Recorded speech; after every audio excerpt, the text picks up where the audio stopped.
Well,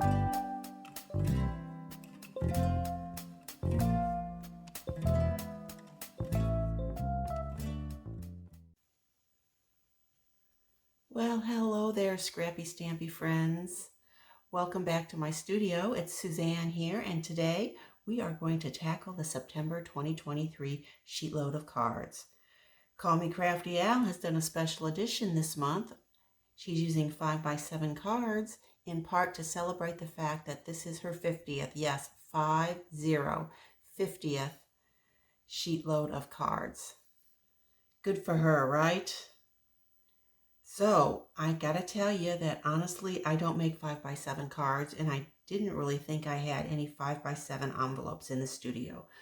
But after searching high and low, well, really in just 2 bins full of envelopes, I found 8 of them in this package.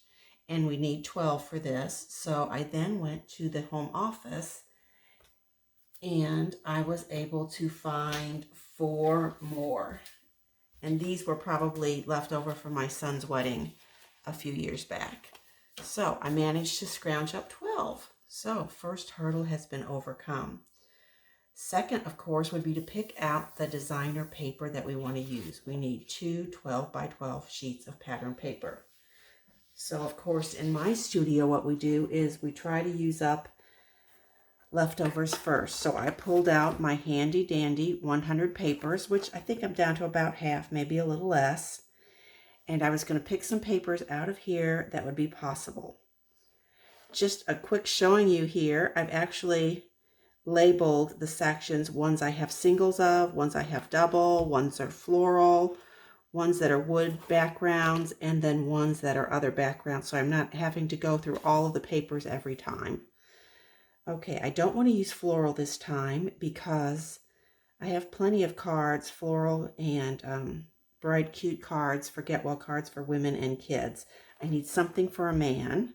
So let's pull out our double papers and see if there are any contenders in here. Let me show you real quick the process I went through. Well, this one is nice, except that I was really worried if I started cutting down into very thin that I'm going to end up with awkward cut animals. And besides, on the back was a floral, and I don't want to do a floral. Here we have rainbows, which is very pretty and cheerful, except it's much more oriented in a horizontal. And I guess I could flip the card, but I don't really want to do that either. So, and the back was a pretty orange. Dots, those would work well. What do we have on the back of that? Flowers. Then we have this Echo Park, A Perfect Christmas. If I were doing Christmas cards, that would be fun. Because those animals are close enough that I think that would work. We have some Happy-Go-Lucky by Doodle Bug, which would be great for congratulation cards. Oh, this is beautiful. Farm Sweet Farm collection from Prima.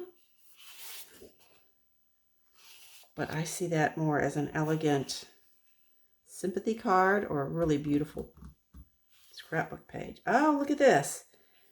Fifth and Monaco by Pink Paisley. Those birds are great. I think they're vertically oriented, and when you chop them up, I think you're still going to be able to have a good pattern there. And then on the back, yay, something we can use. All right, I think those are going to be my choices. Now we're going to need 8.5 by 11 cardstock, and a little more than usual this month because we're going to have to do our card bases. I know I didn't have any 5x7 card bases, so I need 2 different colors. One for the card base itself and another for this front. So let's see what I have. The one I'm making the page bases out of, I need the most. So I think this beautiful blue, I think this is called Marina Mist, and I have a whole pack of that. So I think that will work. And then I was looking for some yellow to pick up the yellow in the birds, and I don't have any yellow in 8.5 by 11. But I did have this bright lemon lime twist, which is not quite green, not quite yellow. So I think that will be perfect. So there we have our 2 cardstocks that we need. And then the other thing we were going to need was going to be a stamp set, of course. Let me see what I can find there. I think I'm going to use this clear stamps from Frantic Stamper. I've used this one before, sending well wishes for your speedy recovery. I remember putting that in a circle on a prior sheet load, but I don't think I've used this wishing you a fast recovery. So I think that's what we'll use there. And then for this last little touch, I'm sure I can find some sequins or enamel dots in the right colors. Okay, I should get to making some cards, shouldn't I? Back in a bit. Okay, I've cut all the pieces. Would you like to see me put together a card? And I could give you a couple of quick tips as we go along. Okay, first we have the 7x10 that we need to score. So I bring out my score pal and I'm going to score at 5. Okay, so, and of course, I don't know if you know, but you're always supposed to bury the bump. So I actually need to turn this over. And then I always insert it up into the corner of my score pal before I actually fold it.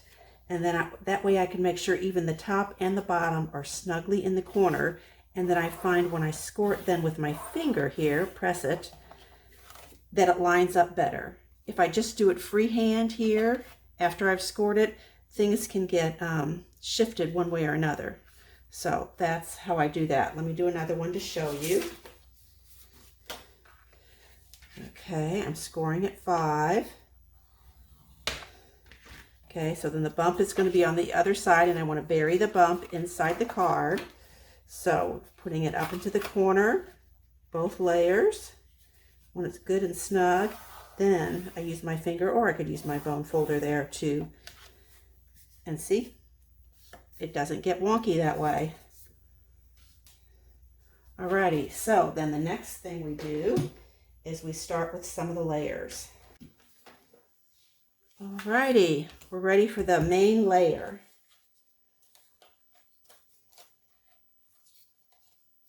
Here are our 3 pieces. And then I tried, if I can find ones that actually have the same kind of pattern on it, then I use them, but I'm not super picky about that. When I'm placing this down, I'm trying to make sure I have the same margin at the top and bottom as I do at the side.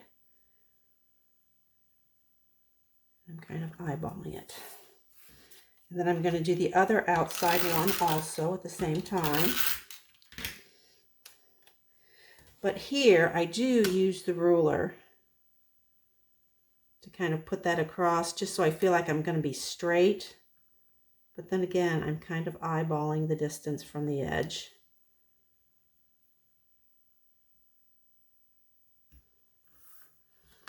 And then the one in the middle can just be centered. And because Crafty Al did the directions, the cutting directions so well, it's about the same or maybe slightly less margin between the panels. Okay, there's that. Let's put that onto our card base. Oops, hold on, I need some adhesive. Okay, let's load the new adhesive here. And we're ready to go again. Sorry about that.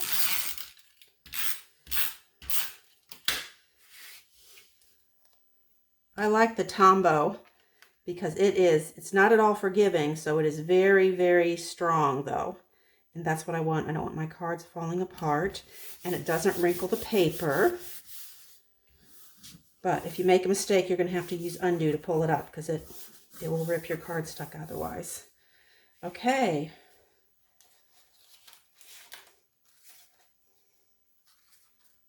Take our sentiment, and then here's that cross-section layer.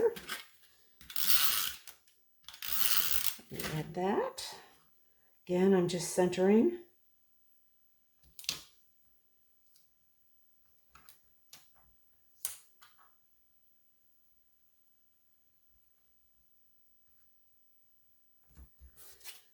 And then if I have a little overlap there, I'm going to cut that off. This ready to go.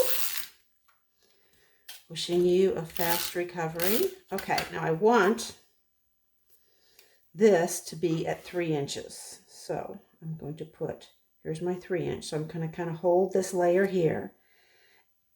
And then this one, since if my stamping isn't absolutely straight, I can maneuver this under it so that it is the sentiment is straight, not necessarily the circle is straight. And then as you can see, that one's pretty close. And then here is our cross thing. And then here's the part that has taken the longest. I am using sequins as my finishing touch here. So I kind of do a 3 little dots. Here I'm using the liquid glue because I want there to be a little bit of play in this until I get them set.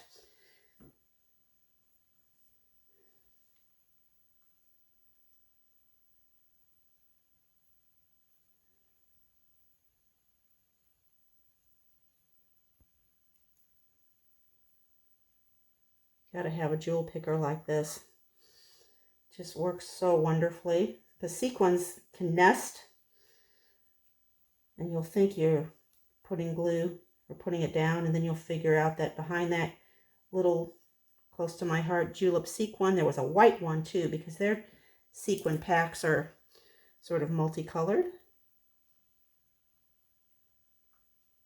I'm not sure that's the right color. I'm going to take that one out. Let me find another one. That is the green metallic. There we go.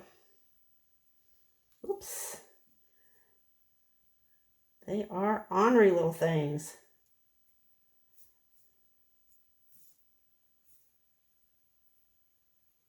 Okay, finally. Okay. And then just to be picky, I'll take my ruler and line up the tops and or bottoms of them and then smash it down. All right, and there we have the finished card. In fact, I have 12 finished cards. Here you see them. I hope you enjoyed this card making video today, watching me make cards while you were puttering in your studio or maybe even just goofing off. There's nothing wrong with that. Okay, as always, I appreciate your time and attention, and I wish you some happy card making. Thanks again to Crafty Al for this 50th sheetload of cards. I really enjoyed making these, and I'm really happy with them. All right, if you think the cards turned out pretty, will you give me a like? And I'd also appreciate it if you'd subscribe. As always, I appreciate your time and attention, so bye for a bit.